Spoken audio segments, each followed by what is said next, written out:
ጃፓን እንደ አውሮፓውያን ዘመን አቆጣጠር በ1945 ከሁለተኛው የዓለም ጦርነት በኋላ ኢኮኖሚዋ ደቆ ነበር። ፋብሪካዎቿ ወድመዋል፣ ኢኮኖሚዋ ተናግቶ ነበር።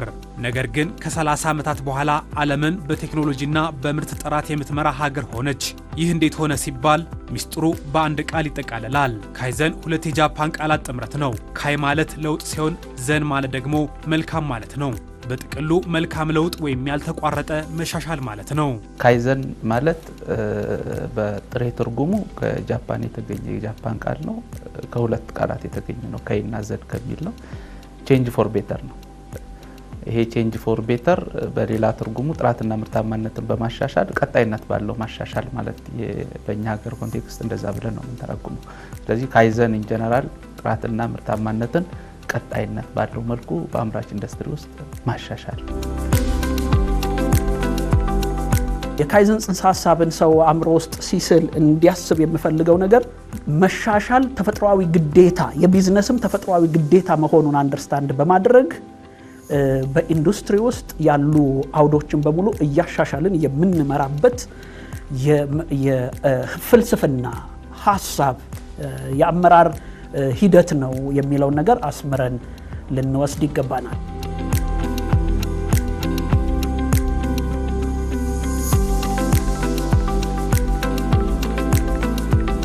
የጃፓን ምርቶች ጥራት የሌላቸው ተብለው ይታሙ ነበር። አሁን ላይ ግን የዓለም ምርጥ ለመባል በቅተዋል።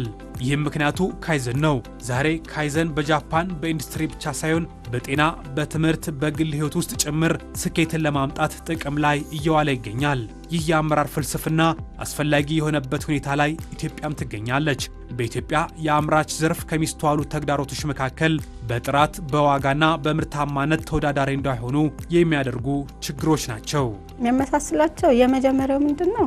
ያሉበትን ነገር መውደድ ነው። ያው ያሉበትን ስለ ለውጥ ወይ ደግሞ ምናምን ስታወራ አንድ ሰው የለመደው ነገር አለ። ከዛ ኮንፈርት መውጣት አይፈልጉም ብዙዎቹና ለውጥ ስትላቸው ወይም ይሄ እንዲህ ብታደርጉ ስትላቸው ተጨማሪ ስራ አድርገው ነው የሚቆጥሩት። ግን ሁሌ መጀመሪያ ከሰው ልጅ ከአይምሮ ነው የምንነሳውና ያ የምናደርገው እንደነው ከለመዳችሁበት አሰራር ከለመዳችሁበት የስራ ቦታ ውጡ የሚለውን ነገር አዎ ይሄ ትክክል አይደለም የሚለውን እንዲያምኑ ነው የምናደርገው። ስለዚህ የአብዛኛው ተቋማት የሚያመሳስላቸው ያሉበትም ማመን ነው። ሶ ደግሞ የኮሚትመንት ኢሹ። ስለዚህ ኮሚትድ እንዲሆኑ እነዛ ነገሮች ላይ ነው መጀመሪያ የምንሰራው። እንግዲህ አምራች ኢንዱስትሪ ኮምፕሌክስ ነው በባህሪ ካፒታል ኢንቴንሲቭ ነው፣ ሌበር ኢንቴንሲቭ ነው፣ ቴክኖሎጂ ኢንቴንሲቭ ነው። ስለዚህ በዚህ ሂደት ውስጥ ባክዋርድ እና ፎርዋርድ ችግሮች አሉበት፣ ኢንተግሬሽን ችግሮች አሉበት ከሰፕላይ ቼን ጋር የተያያዙ። ሌላው ቫልዩ ቼን በራሱ ችግር ነው።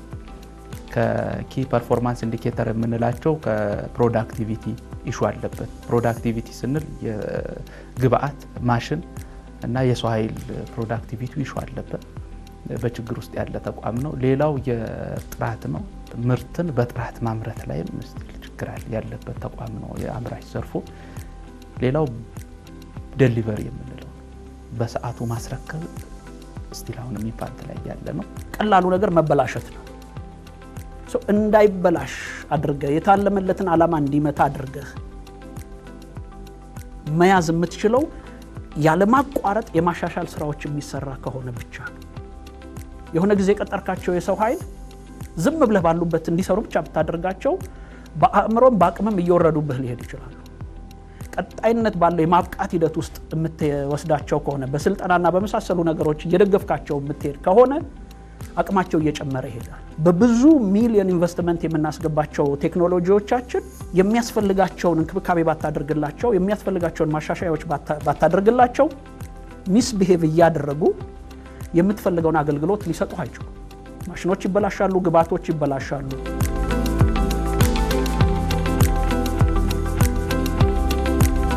በጃፓን ተጨባጭ ለውጥ ያመጣው ካይዘን በኢትዮጵያም ለመድገም ስራዎች መከናወን ከጀመሩ ዓመታት ተቆጥሯል።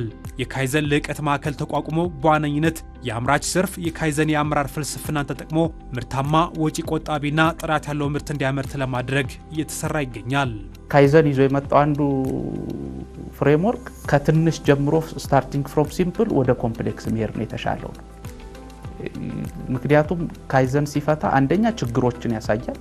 የታየ ችግር ደግሞ ችግር መሆኑ ስለሚታወቅ መፍታቱ ላይ ቀላል። ስለዚህ በራሱ ችግሮችን ይቀንሳል፣ ይፈታል። ከእንደገና ደግሞ ችግሮች እንዲታዩና ከፍ ባሉ ቱሎች እንዲፈቱ ያደርጋል። ራዲካል ቼንጅ ላይ ፈርሰው መሰራት የሚጠበቅባቸው ሊኖሩ ይችላሉ።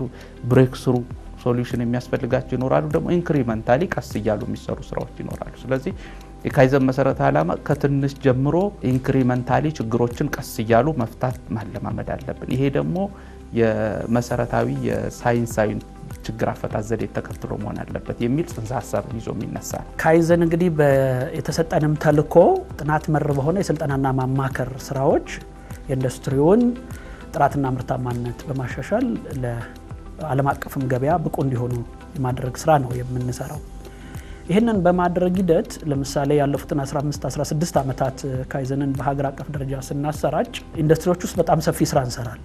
ካይዘን ረጅም ጊዜ ይወስዳል። ኢንዱስትሪ ውስጥ የማሰልጠን ስራ ብቻ አይደለም ሰርተን የምንሄደው። ለምሳሌ ከቆየንበት እድሜ አንጻር የደረስናቸው ኢንዱስትሪዎች ከ2000 አካባቢ ናቸው። ከዛ አይበልጡም ስንል ይህን ሁሉ ጊዜ ለምን 2000 ላይ ብቻ ተወሰናችሁ የሚል ጥያቄ ሊያስነሳ ይችላል። ሚስጥሩ ያለው እኛ በስልጠና ብቻ የምንቆም አይደለም። አንድ ኢንዱስትሪ ውስጥ ስንገባ ከስልጠና እስከ ውጤት ማምጣት እስከሚችሉበት ጊዜ ድረስ ስለምንወስዳቸው በጣም በዝቅተኛ 6 ወር አንድ ተቋም ውስጥ እንቆያለን። 2 ዓመት 3 ዓመትም ሊያስቆይ የሚችል ፕሮጀክቶች ይኖሩናል። ኮምፕሬንሲቭ ካይዘንን በወስድልህ እስከ 1 ዓመት ከ6 ወር ይወስዳል ፕሮጀክቱ ከመጀመሪያ የታቀዱ ግቦችን እስከምንመታበት ጊዜ ያለው ሰው። ይሄን በማድረግ ሂደት ውስጥ የሰው ሀብት ልማትን ማዕከል አድርጎ ስለሆነ ካይዘን ስራውን የሚመራው የማሰልጠን ስራዎችን እንሰራለን። ከዛ ቀጣይነት ያለው የማማከር ስራዎችን እንሰራለን።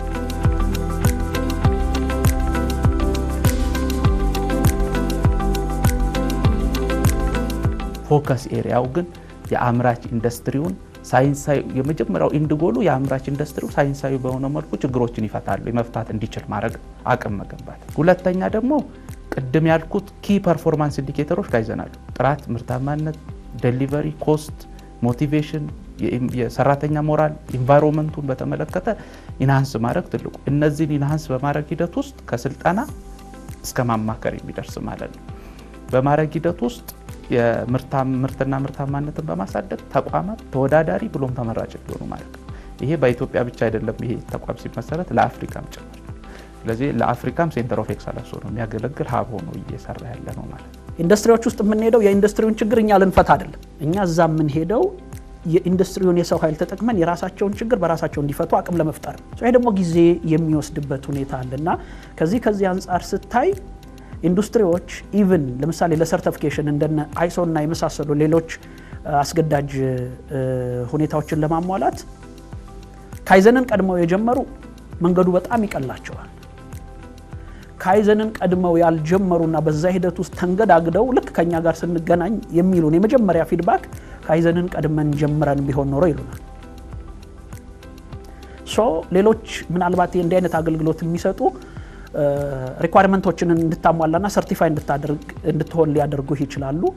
የኛ ማዕከል ነባራዊ ሁኔታን አጥንቶ ስልጠና ሰጥቶ አማክሮ የራሱን ኢንዱስትሪውን የሰው ኃይል ተጠቅሞ ችግር እንዲፈታ አድርጎ ነው የሚወጣው።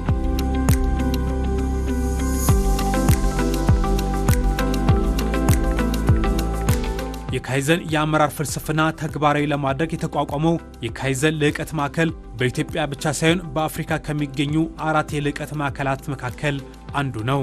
የማማከር ስራን ጨምሮ ተግባራዊ ልምምዶችን እየሰጠ ይገኛል። የካይዘን ልዕቀት ማዕከል በአምራች ዘርፉ 3 ተግባራትን ያከናውናል። አንደኛው ማማከር፣ ሁለተኛው ስልጠና፣ ሬዲሜድ ስልጠና ሊሆን ይችላል፣ ቴለርድ ሜድ ስልጠና ይሰጣል። ለዚህ የተዘጋጀ ኮምፕሌክስ ነው። እሱን ተከትሎ በተቋማት ውስጥ በማስተግበር የኛ ኮንሰልታንት አሉ። በማስተግበር የኮንሰልቴሽን ስራ ይሰራሉ፣ የማማከር ስራ ይሰራሉ ማለት። ሶስተኛው የምርምርና ጥናት ስራ ይሰራል። እነዚህ ይሄ አፕላይድ ሪሰርቾችን በተመሳሳይ ይሰራል። እነዚህን በማድረግ ሂደት ውስጥ አምናውን ብቻ በወስድልህ አምና በ2017 በጀት ዓመት ከ6000 በላይ በአምራች ኢንዱስትሪው ሰልጥነዋል። ከ6000 በላይ ሰልጥነዋል። አመራርም ሰራተኛም ሰልጥነዋል። 71 ተቋማት የማማከር አገልግሎት ተሰጥቷል። እነዚህ ማኒፋክቸሪንግ ትልልቅ ተቋማት። ሌላው ከ51 ኢንዱስትሪዎች በላይ ትሬኒንግ ወስዷል። እነዚህ 6000 ያሉ 18 ኬዝ ስተዲዎች ማውጣት ተችሏል። ምርምሮችን ማውጣት ተችሏል።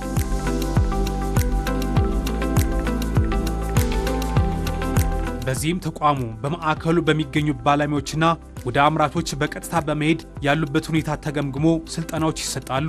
መነሻችን ወይም ፋውንዴሽናችን የመጀመሪያው 5 ማን ተጠቅመን ማጣራት፣ ማደራጀት፣ ማጽዳት፣ ማላመድና ማዝለቅን ከዛ እነሱ መጨረሻ ጎላቸው ምንድነው? አምራችም ከሆኑ ምርታማነታቸውን ማሳደግ፣ ጥራት ያለው ምርት ለተጠቃሚ ወይም ለተገልጋይ ማቅረብ፣ አገልግሎት ሰጪ ተቋማት ከሆኑ እንደዚሁ አገልግሎታቸው ላይ ተቋማት ዞሮ መጨረሻ ላይ ከስተመር ሳቲስፋይድ እንዲሆን ወይም ደግሞ የረካ ከስተመር ማውጣት ስለሆነ ከዛ አንግል እስከ ዛሬ ምን አይነት ኮምፕሌኖች አሉ የሚለውን እናያለን። የከስተመር ሳቲስፋክሽን እንሰበስባለን። ተቋሙ በምርት ሂደት ሲገጥሟቸው የነበሩ ከጥራት አንጻር የሚገጥሟቸውን እንከኖች ብዙ ነገሮችን እናያለን ከብዙ አንግል። እንዲሁም ደግሞ ፋይናንሻል ስቴትመንታቸውን ሁሉ ፕሮፊትና ሉሳቸውን ራሱ በማየት ምን አይነት ቦታ ላይ ብንሰራ ይህን ተቋም ነገ የተሻለ ነገር እናደርጋለን የሚለውን ነገር እናያለን። ከዛ በመነሻ ከነባራዊ ሁኔታ ወይም ከቤዝ ላይ ነው የምንነሳው። ያን ነገር ካየን በኋላ የትኛውን ቱል ተጠቅመን እዚህ ተቋም ላይ እንግባ ማቴሪያል እናዘጋጃለን። ከዛ ክፍተቱን ተገን በማድረግ ስልጠናዎችን እንሰጣለን። እዚህ ክፍል በዋነኝነት እንደ አንድ የካይዘን ቤተ ሙከራ ብለን ወይም ደግሞ የካይዘን ላቦራቶሪ ብለን የምናስበው እንዲሁም የምንወስደው ክፍል ነው።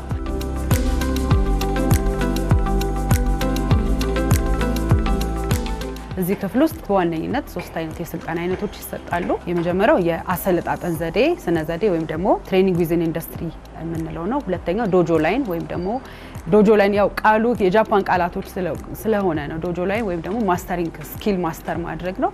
ሶስተኛው ደግሞ ስካይ ፕሮጀክት አለ። የቴክኒካል ስኪሎችን በጌም መልክ ሰራተኞች ወይም ሰልጣኞች እየተጫወቱ ነገር ግን የተለያዩ እውቀቶችን በተለይ ስራ ቦታ ላይ ያለውን ምርታማነት፣ ጥራት እንዲሁም ደግሞ ብክነቶችን መቀነስ የሚችሉባቸውን ነገሮች የሚሰራበት እየተለማመዱ እዚሁ እየሰሩ ፕራክቲካሊ እዚህ ከምታዩቸው ቦርዶች ይህንን ፔን ስታንድ ወይም ደግሞ የስክሪፕቶ ማስቀመጫ እንዲገጣጥሙ ነው።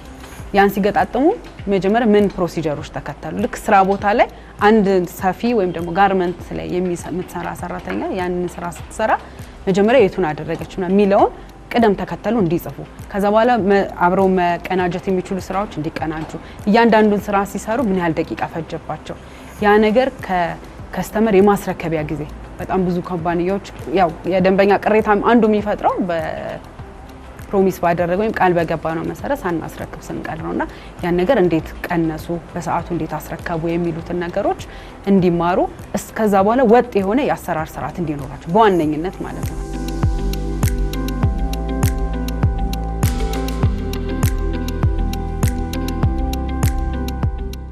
በጣም ብዙ ለውጦች መጥተዋል። እነዛው ለውጦች እንዳልኩ መነሻ ቤዝ ላይ የምናጠናው ዛሬ ምን ያህል ዲፌክት አለ ስንል መጨረሻ ላይ የምናየውና የምናገናዘው ዲፌክቱን በምን ያህል አሻሻሉ ነው።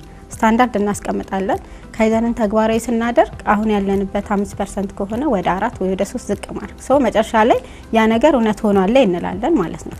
በዛ መሰረት ብዙ ተቋማት በጣም ብዙ የደረስንባቸው ድርጅቶች ከምርታማነት አንጻር ኮስት ሴቭን ከማድረግ ጥራቱን የጠበቀ አገልግሎትና ምርት ለተጠቃሚ ከመስጠት አንጻር የተቋም ስም ለመጥራት ከሚለው ነው እንጂ ብዙ ተቋማት በጣም ደስተኞች ናቸው። የካይዘን ልዕቀት ማዕከል ለበርካታ አምራቾች የተለያዩ ድጋፎችና ስልጠናዎችን እየሰጠ ይገኛል። በእነዚህ ስልጠናዎች የሚታይ ለውጥ መጥቷል ይላሉ የማዕከሉ የስራ ኃላፊዎች። ኳሊቲን ብንወስድ ከ5 እስከ 46 ኳሊቲን፣ የኮስትን ብንወስድ ኮስት ኢፊሽንት ሪሶርስ ዩቲላይዜሽንን ከ10% እስከ 43% የተጠቀመዋል። እንደ ኢንዱስትሪው ነባራዊ ሁኔታ ስፋትና ጥበት የሚለያዩ ስለሆኑ ነው በሬንጅ ያስቀመጥናቸው። ዴሊቨሪን ብንወስድ ምርትን ለተጠቃሚው በወቅቱ ማድረስን በተመለከተ ከ15 እስከ 48% ለውጦች አምጥተናል። በይሄን ጥቅል ብትወስደው ከ90 በላይ አካባቢ የወርክ ፕሌስ ኦርጋናይዜሽኑን ማስተካከል ይችላል። የስራ ቦታው ምቹ እንዲሆን ለሰራተኛ ምቹ ያረካ ሰራተኛ ኢንተርናል ከስተመር ምንለው ያረካ ኢንተርናል ከስተመር ውጭውን ሊያረካ ይችላል፣ የውጭ ከስተመርን ሊያረካ ይችላል። ስለዚህ ውስጡን ማስተካከል ሰራተኛው ሞቲቭ ሆኖ የውጭውን ከስተመር ሳቲስፋይ ያደርጋል ብለን ስለምናምን ማለት ነው። ስለዚህ እነሱ ከ90 በላይ የወርክ ፕሌስ ኦርጋናይዜሽን በተገበርንባቸው ተቋማት ማስተካከል ይችላል።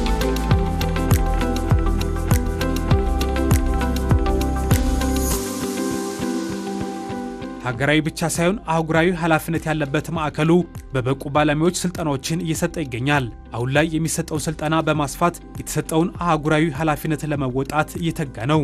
ለዚህም የበቁ ባለሙያዎችና አስፈላጊ ግብአቶችን አሟልቶ ይገኛል። አምራች ዘርፉ ላይ ብትወስድ ለምሳሌ 5 ዴስኮች አሉ ወይም ዲፓርትመንትስ አሉ።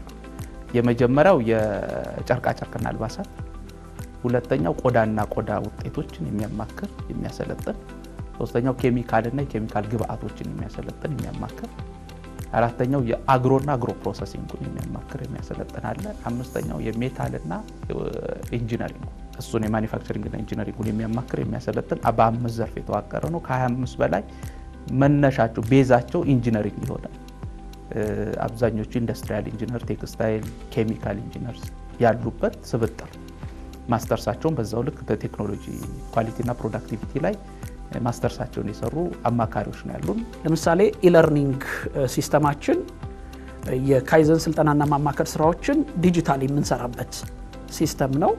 ማንም ሰው በዚህ በኢለርኒንግ ሲስተማችን ተመዝግቦ እዛ ላይ ያሉ የስልጠና ሞጁሎችን በራሱ አንብቦ ተዘጋጅቶ ቢፈተን ራሱ ሲስተሙ ሰርቲፊኬት እስከ መስጠት የሚያደርሰው ይሄዳል ድረስ ይወስደዋል። ከዛ በኋላ ይህንን ማምራት የምንችልባቸው ስቱዲዮዎች የማቋቋም ፍላጎቶች አሉ። ሙሉ ኦንላይን ስልጠናዎችን የምንሰጥባቸው የተደራጁ በቴክኖሎጂ የተደራጁ የማሰልጠኛ ክፍሎች ይኖሩናል ብለን ነው እየሰራን ያለ ነው። መጠነኛ ላቦራቶሪ ኮምፒውተር ላቦራቶሪ ክላስ አለን። ይህንን የምናደርግበት ለምሳሌ ሰርቲፊኬሽን ለማለፍ በኳሊፊኬሽን ሰርቲፊኬሽን ውስጥ ለማለፍ የሚመጡ ተፈታኞቻችን በአንድ ክፍል ውስጥ ያለ ኮምፒውተር ላቦራቶሪ አለን። እዛ ነው ኦንላይን ፈተናዎችን ገብተው እንዲሰሩ የምናደርገው።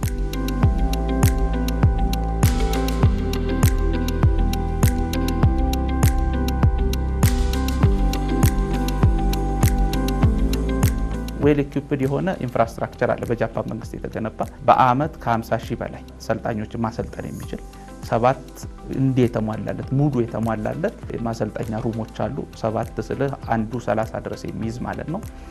2 ደግሞ ትልልቅ አሉ። አንዱ 72 ሰው በላይ የሚይዝ፣ አንዱ ከ150 ሰው በላይ የሚይዝ ትልልቅ አዳራሾች አሉ። ከ60 በላይ አልጋ አሉት። እዚሁ አድሮ የሚሰራ ለሚያድሩ ሰዎች ሙሉ የካፍቴሪያ አገልግሎት የሚሰጥ ራሱን ችሎ የካፍቴሪያ አገልግሎት ይሰጣል። ስለዚህ ለዛ ምቹ የሆነ አትሞስፌር አለ። በዛ መሰረት ነው የኛ ኮንሰልታንትም እያሰለጠናሉ። እነሱም ኢኩፕድ ናቸው። ተቋሙም በዛ ልክ የተደራጀ ነው። ማሳያ የሚሆኑ ደግሞ ላቦች አሉ። ለምሳሌ የትሬኒንግ ዊዝን ኢንዱስትሪ የምንሰጥበት ላብ አለ። ዶጆ ላይ ነው የምንለው እኛ። የትሬኒንግ ዊዝን ኢንዱስትሪ የምንሰጥበት ሳምፕል እዚህ ትሬኒንጉ ላይ ያሉ ኢንዱስትሪ ላይ ያሉ ነገሮችን የሚያዩበት ላብም አለ። ይሄ ካይዘን ኤክሰለንስ ሴንተር የኢትዮጵያ ካይዘን ኤክሰለንስ ሴንተር ብቻ አይደለም። የአፍሪካ ካይዘን ኤክሰለንስ ሴንተር ተብለው ከተመረጡ 4 ሀገራት ውስጥ የኛ ማዕከል አንዱ ነው። የደቡብ አፍሪካ ቢሮ ተመርጧል። የሞሪሺየስ ቢሮ ተመርጧል። የቱኒዚያ ቢሮ ተመርጧል። የኛ ቢሮ ተመርጧል። በአፍሪካ የካይዘን ልህቀት ማዕከል ተብለው ማለት ነው። ይሄ በሀገር ውስጥ ያለንን ተልዕኮ ብቻ እንድንሰራ ሳይሆን አልፈንም በአፍሪካ ሀገራት እንድንደርስ እድል የፈጠረ ነው። ከዚህ አንጻር ለምሳሌ ባለፈው 1 ዓመት ከምናምን ውስጥ ብቻ 4 የአፍሪካ ሀገራትን የካይዘን ስልጠናና ማማከር አገልግሎት እንዲያገኙ አድርገናል። መጀመሪያ ሄደን የነበረው ጅቡቲ ነው። ከዛ በመቀጠል ጋና እንደውም ረዘም ያለ ስራ ነው የሰራ ነው። ከማሰልጠን በተጨማሪ በ6 ኢንዱስትሪዎች ላይ የካይዘን ትግበራ እንዲሞከር ተደርጎ ውጤት የመጣበትን አሳክተን የመጣ ነው። የጋናም ቢሮ በጣም ደስተኛ ሆኖ አሁን ያንን እንዴት አስፍተን መስራት እንዳለብን እየተነጋገርን ነው።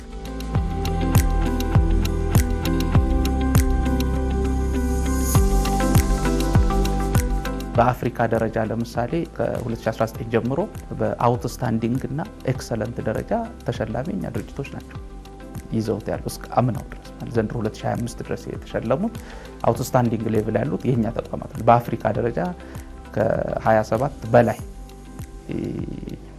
ተቋማት የተሳተፉበት ከ9 እስከ 16 ሀገራት የሚሳተፉበት ማለት ነው። አምራች ተቋማት የተሳተፉበት ላይ ጥሩ ውጤት ያመጡ አውትስታንዲንግ ሌቭሉን የሚወስዱ የኛ ተቋማት ነው። ያ አንዱ ማሳያ ነው። ምክንያቱም ኢቫሉዌት የሚደረጉት በሎካሊ አይደለም፣ ኢንተርናሽናሊ በተወጣጡ ፕሮፌሰሮች ካይዘንን በሚያውቁ ልሂቃን። ስለዚህ እሱ አንዱ ማሳያ ነው፣ ውጤታማ ነው ማለት ነው። ሌላ ውጤታማነቱን የምናሳይበት ካይዘን አፍሪካ ላይ ካሉ ናቶ ለኢትዮጵያ አፍሪካ ላይ ካሉ 4 ኤክሰለንስ ሴንተሮች አንዱ ሆኖ ተመርጧል።